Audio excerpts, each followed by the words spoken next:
Bonsoir Christian Mallard. Bonsoir Jean-Charles. Consultant diplomatique, donc vous suivez cette rencontre de près. Est-ce qu'on est sur la même longueur d'onde entre Français et Allemands?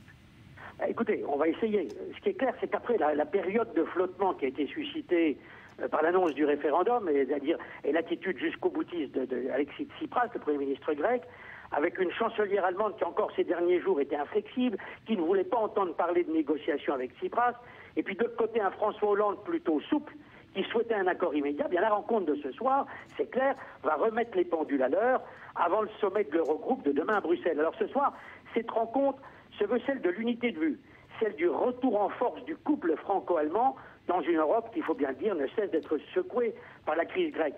Alors Hollande va jouer au médiateur entre Tsipras et une Angela Merkel qui attend demain avec ses partenaires des engagements chiffrés, concrets, sérieux, crédibles, ce sont les termes utilisés, de la part de Alexis Tsipras.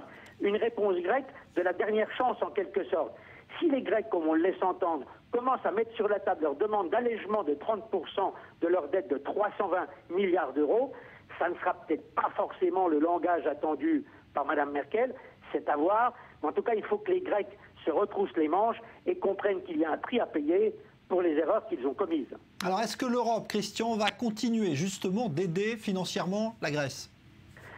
C'est possible. Jusqu'à quand? Je ne sais pas, mais j'en suis pas sûr. Car si Angela Merkel, qui a derrière elle son parti, sa coalition, son opinion publique, et tout comme le vice-chancelier Simar Gabriel considère, je le cite, que la Grèce a rompu les ponts avec l'Europe et qu'elle n'a pas respecté les fondamentaux de l'Union européenne, eh bien il y a aussi d'autres pays comme l'Espagne, l'Italie, le Portugal, qui ont fait de gros efforts pour assainir leurs finances et qui ne comprendraient pas qu'on passe tous leurs caprices aux Grecs et pas à eux.